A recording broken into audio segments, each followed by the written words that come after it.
Hey again everybody, SMC here, and I have another video where I am going to do my makeup on camera and tell you a crime scene story. So if you would like to hang around and watch me put this makeup on before I head out the door today, that would be great. But since I am going to tell you a little crime scene story today, something serious, a little disclaimer if you will, that the crime scene stories I tell, just by the nature of the work, they will have content that is sensitive, graphic, or even disturbing. And viewer discretion is strongly advised. You know, if this is something you don't want to hear about, maybe you're just here for the makeup, then mute the dialogue and you can just watch what I'm doing. If you're having thoughts or feelings of hurting yourself or someone else, I am begging you to please talk to someone. Talk to a family member, a friend, a neighbor, someone from your church. You really need to talk to somebody. You can call the National Suicide Prevention Hotline. That number is 1-800-273-TALK. Again, 1-800-273-8255. Or you can even call the non-emergency line of your local law enforcement agency or 911. But seriously, if you are having thoughts or feelings of hurting yourself or others, you don't have to go through that alone, and please talk to someone before you may do something that you can never take back. And alright, now if you've made it through my disclaimer and I didn't put you all off, stick around and you can watch me do some makeup and listen to a story from, my past. So have a great day. Bye. Thank you guys for hanging around. Now I'm going to put on my makeup and tell you a little crime scene story. I have already prepped, moisturized my face. Today I'm going to switch it up a little bit, and I'm actually going to do my eyes first and then my face last. So I will start with some eye primer. I feel like I learned a lot from the last video, so hopefully this one will be much better. Now, for the crime scene story,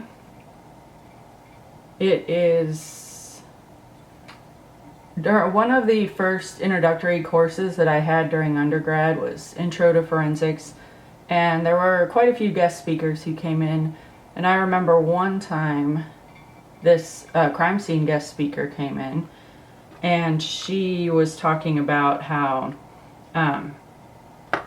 like the first few times, or however many times that you're actually around a dead body, you'll think that it's moving. And she went on to explain why. I'm putting a little bit of moisturizing primer on some of these spots that are getting pretty dry. That's why I'm doing this. Then I'm going to prime the rest of my face, and then I'll continue. So in her explanation as to why these dead bodies look like they're moving around is that in day-to-day life, in all of our interactions, even when a person is sleeping, we see movement. Like, that's what our brain expects to see, because we see the rise and fall of their chest as they're breathing, or they might be twitching. And even if a person's trying to sit really still, you're going to notice that there's some little, maybe like swaying, or that no matter what, a human who's alive tends to be moving even slightly. Blinking of the eyes, little like wetting of the lips. But of course, when someone has died, all of that movement stops. That doesn't stop our brain from expecting to see it, though. And as she's giving this lecture, I was like, oh, BS. She's just trying to be like creepy crime scene girl, or I totally didn't believe it. I figured, no, when you're around a dead body, there's no way you're gonna think that it's moving, because I'm very logical, and logically your brain's gonna know that that body isn't alive, and so how could it possibly be moving? And I had gone to the morgue. So fast forward a little bit, there is an internship requirement or there was in my undergraduate program. And I was interning with a local crime scene unit. And I had already been to the morgue a couple of times during that internship. But I hadn't seen any bodies on scene yet. And of course, at the morgue, the bodies are laying on gurneys, and so I think you're less apt to expect them to be moving. Sometimes they're still completely or partially in a body bag, and maybe the bag has just been opened so you could access the face or the hands if you were needing to do major case prints. So I didn't really think anything of the fact that I hadn't noticed these bodies moving at the morgue, you know, shocker, because I didn't really think that was gonna happen. And then finally I get called to a scene where there are some bodies at the scene. And this was a relationship between two women. They lived together, you know, a romantic relationship. And there had been some cheating. It was kind of a love triangle. One of the women had developed a romantic relationship with a man that she worked with. And, you know, the first woman was definitely not a fan of that. And it was a murder-suicide where the jilted portion, the jilted lover, she killed the other woman, and then she kind of positioned her body, it was on a floor, but she had put a pillow under her head, you know, covered her with a little bit of a blanket, and then that individual, you know, laid down beside the decedent and killed herself. So these two women were definitely dead, right? There was no second guessing it, or like maybe not, or there's some hope there. There was no resuscitation or hope that they were going to come back. And so I had done, you know, my notes and helping out. Since I was just an intern, it wasn't that I was doing a ton of work around the crime scene. And it was time for them to start moving the bodies, you know, to collect them and put them into body bags and transport them to the medical examiner's office. And when I was looking, because the two were still lying there, and if I was looking up towards their heads, out of the corner of my eye, I could still see their feet. And, you know, they were at home, so they were like bare feet and in just comfortable clothing. And I would swear I would see the foot move. And so I would look down towards the feet, and then I would swear out of the corner of my eye I would see the hand twitch. And then I'd look at the hands, you know, because I'm trying to figure out why it's just out in the periphery that I'm noticing these movements.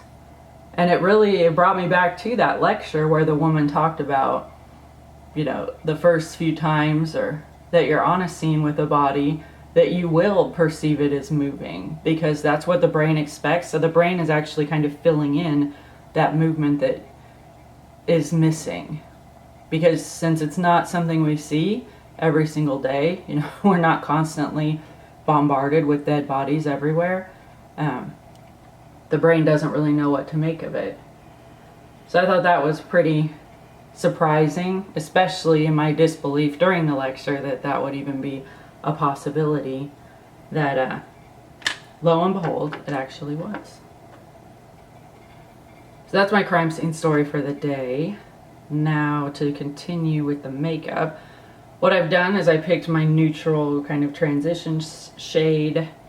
I'm going to go in with something a little bit darker. Maybe we'll do this dark brown. I'm really going to try to limit that just in the socket, but to the outer. So from about the middle of the iris or the pupil outwards, because I don't want it to be all over.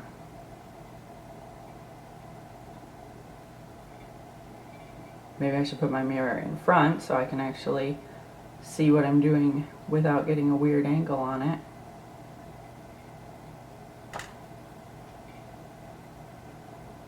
I also thought the whole body moving thing, I mean, of course, when I was a teenager and in high school, I had not heard that lecture, but I had been to funerals for classmates, and often those were open casket, which they typically would be, I guess, if you have a teenage decedent.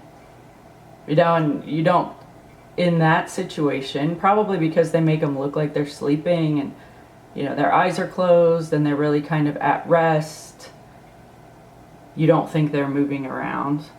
But also, I think that it's kind of the power of the brain that, you know, like, I'm at a funeral, this individual is no longer with us, they're not going to be twitching or moving appreciably.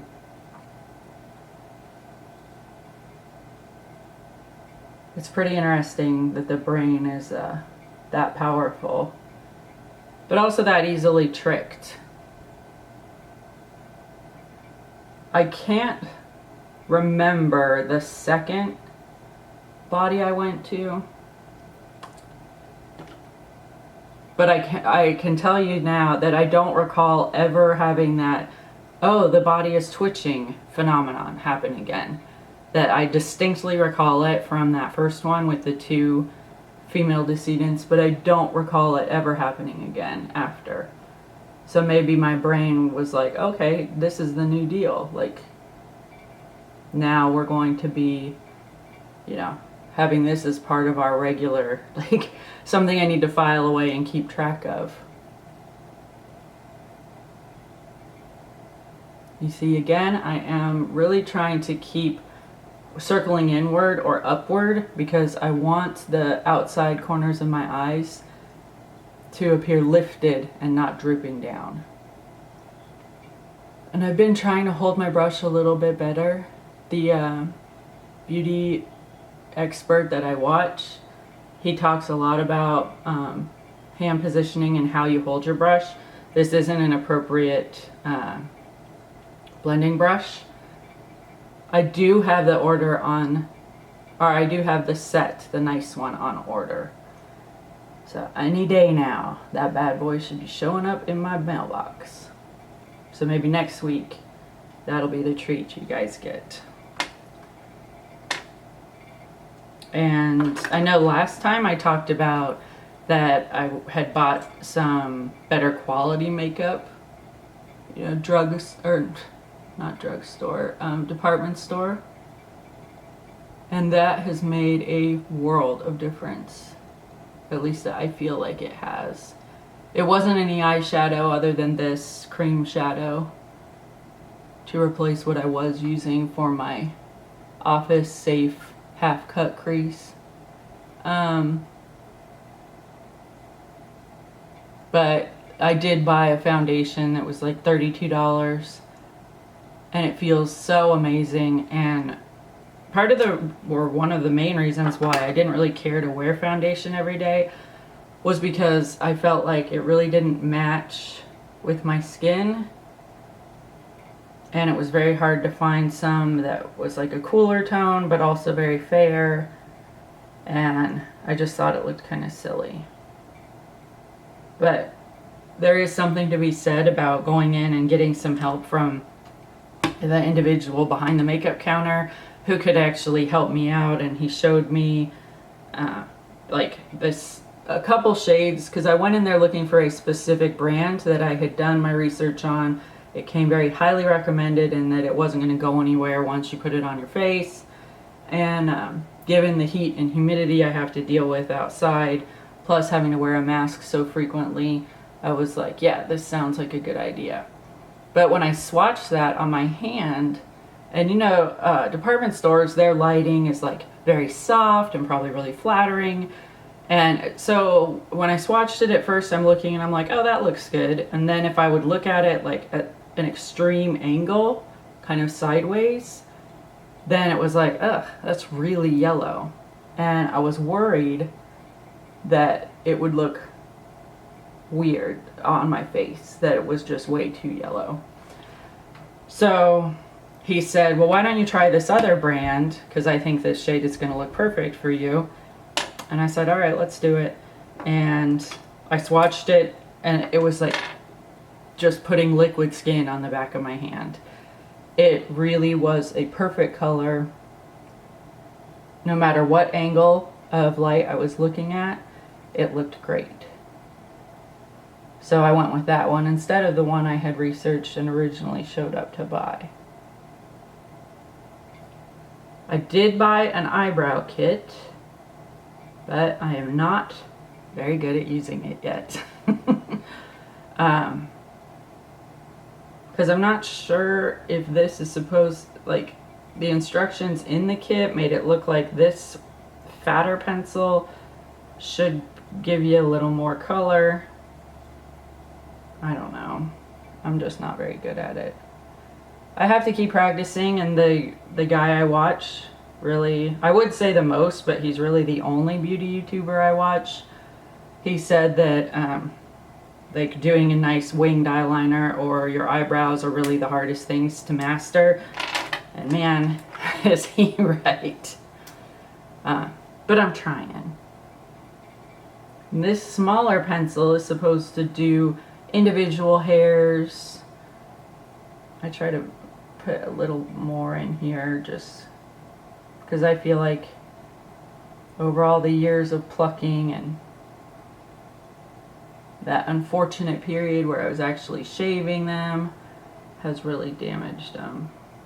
I'm also trying very hard not to do a lot of while I'm doing my eyebrows, because I want to say they're natural. Like, how do they look on my face and how do I want them to look?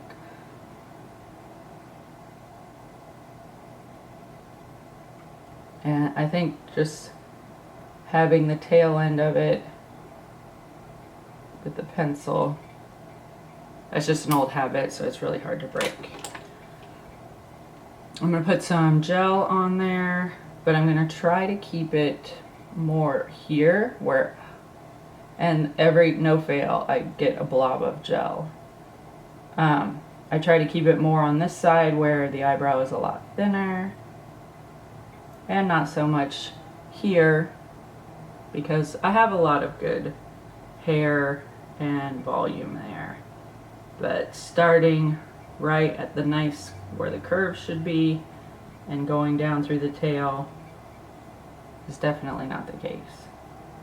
So I'm just gonna let them do whatever they want right now while that dries.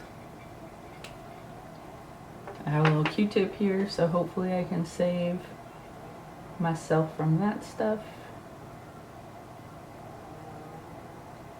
I didn't bring the shadow all the way up there, if you noticed while I was blending and talking. So what I can do now is go in, I don't need that huge brush. I will go in with this smaller brush and this really light matte kind of bone color as just a little bit of a highlight there, and it'll cover up any of that blobs of gel that might have shown up, fortunately. As part of my purchase with the foundation, I got a free gift, and it came with this like super hydrating, it says Hydro Plump treatment. I don't know that it plumps, but it is like the best lip balm in the world. I want to buy a full size because that sample is just too good. Now another thing he said, and the brush set that I bought is actually like his selection of brushes, so I'll do the big reveal of who this guy is when I have the new brush set. But when he was talking about doing your wing and doing your eyeliner, was just to go with it and to not go too slow, because you should just try to do it with some precision and speed. So that's what I'm going to do today on camera.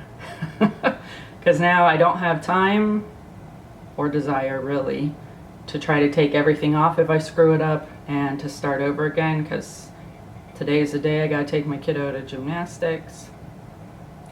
Another good thing was he also said to start on the side that you're not your strong side. So I typically can get the right side looking pretty good, but then the left, the angle is weird. So I'm gonna start with the left side today, and once I do the left, then I can hopefully mimic whatever happens here on this side. I have a little angled brush that I've put some of this cream eyeliner on. This cream eyeliner is cool because it has this little kind of stage where you can make sure it's all over your brush evenly. And maybe I should do my mirror like this so I can see better what I'm doing.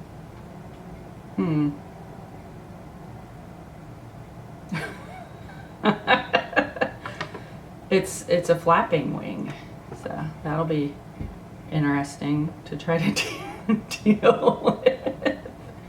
All right, let's see what I can do to try to fix this.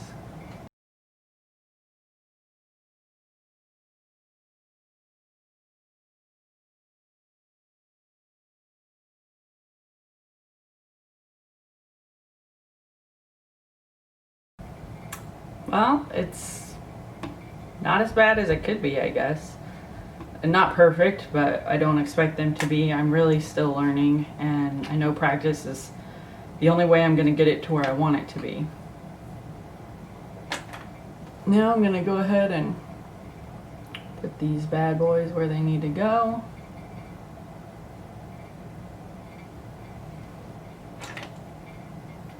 I just lightly tap them back into place with that brush on the eyebrow pencil.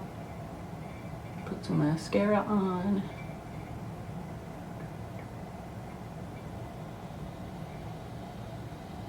So, have you guys ever run into a dead body? You should let me know in the comments. You know, were you out jogging and found one, or I mean, I think we've all had family members pass away and stuff, so you could have had exposure that way. Were you afraid? Did you think it was moving? Or did you notice at the time? If it was someone that you knew, it was probably too shocking, and I definitely would understand if you don't have any recollection of thinking that the body was moving. But it would be really interesting to hear about some of your experiences and if the same thing happened to you. Because here I know, at least with myself and that presenter during Intro to Forensics, it has happened to her and I.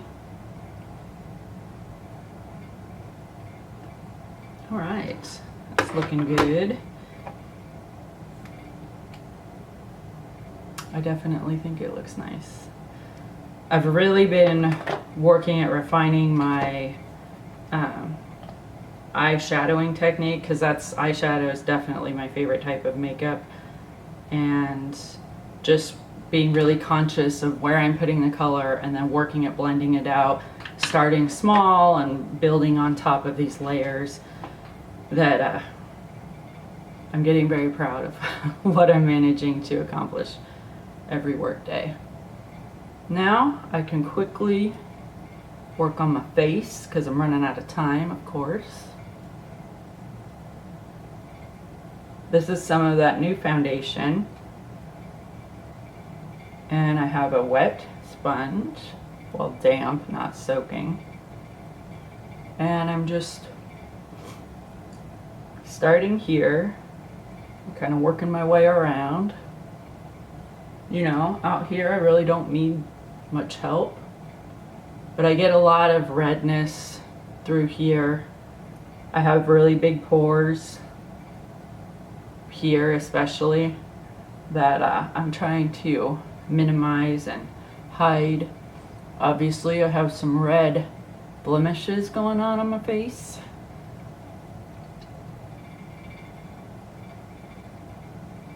And I'm going to try to see how well this foundation will cover them. And then maybe I won't have to use much concealer.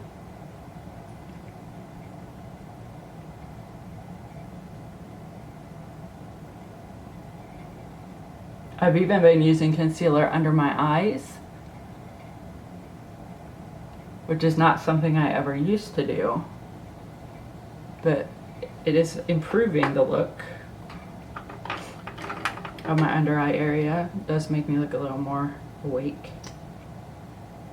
But I don't use a lot, and really it just needs to be right here in this area, because that's where the worst of, I think, the discoloration is. And this is another change in that I'm doing concealer after foundation, because I was always doing my concealer before, but then the sponge was moving it all around and just uncovering everything I was trying to conceal. I probably needed a little more foundation because there's just redness that's kind of showing through. I like to let it sort of chill out for a little bit, kind of set up, but also just warm up on my face. Since I have more on this side, I'm gonna start here with my finger, just tapping it out, because I'm gonna take the extra that got on my finger on this opposite side, and again just be tapping it out. I don't want it to go everywhere. I really would like for it to stay and keep that pigment and keep that color over the discolored area, because you can see it is much lighter than my skin. And I feel like that's pretty noticeable. Around here, I'm just going to use the point of the sponge and just kind of smooth it. Smoothing the edges more than the middle.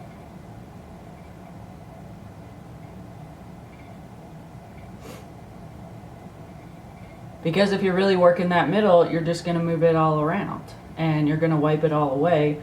And then you're going to need to put more stuff on your face to try to cover it up. I don't want to put more stuff on my face. I would love it if I could get to the point where my skin was just free of blemishes and, you know, the lightest dusting of powder or the lightest coating of foundation would suffice in smoothing out that and getting rid of that redness, you know, mattifying a little bit so I'm not so shiny by the end of the day. And that would be that. If concealer could be a thing that only went to my eyes or maybe the occasional breakout, man, I would be one happy girl. Now I will throw some powder on, not a bunch, just some to stick this in place. And to cut down, I really didn't put much foundation here, but I do and will get shine there.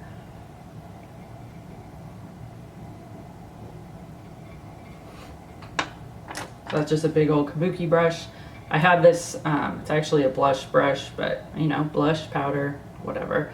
It's nice because it's got this point to it and it's pretty fluffy. I just tap it in lightly, like one little tap. Just up there.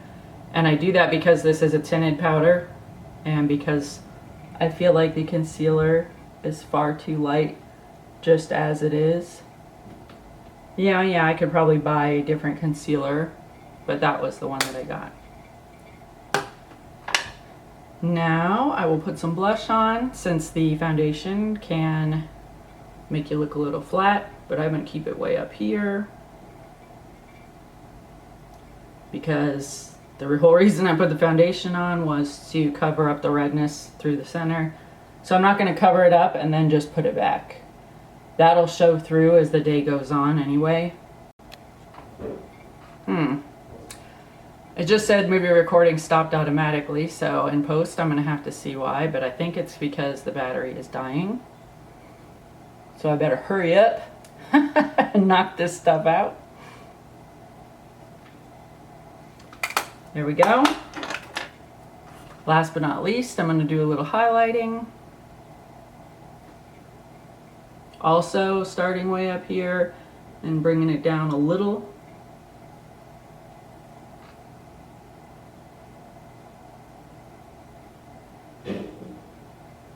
I don't want the line on my face. Now, I'm going to try a trick that I just saw yesterday online.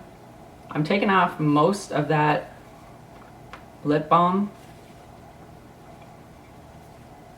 And I'm going to put, there it is, a small amount of liquid lipstick on.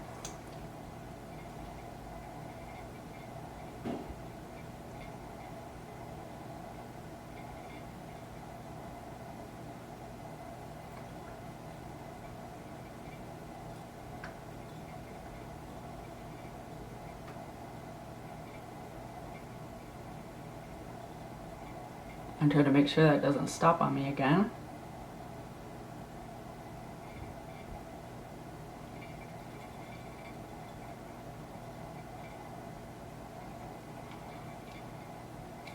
And we're gonna see how well that works for the rest of the day. Alright, since my battery's about to die, that is the look. I think I'm gonna try to go swimming today, and maybe we'll see how the makeup looks after that. So I hope you enjoyed my story, and I hope you enjoyed the makeup. If you haven't done so already, please subscribe so you can hear more stories, and if you leave me any comments or questions, I will definitely try to answer them or to interact with you further. Hope you have a great day. Bye. Hey again. Now it is about 4:30 and I just spent the last 2 hours in the pool. I put a light spray of sunscreen on before I went down there, but as you can see, it stayed pretty well in place. I noticed that I have a little weirdness going on right here,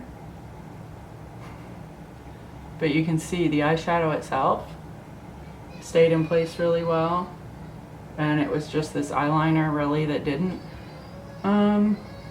Even the foundation kind of stayed on my face, so that says a lot about spending a little extra money to actually have a super high quality product.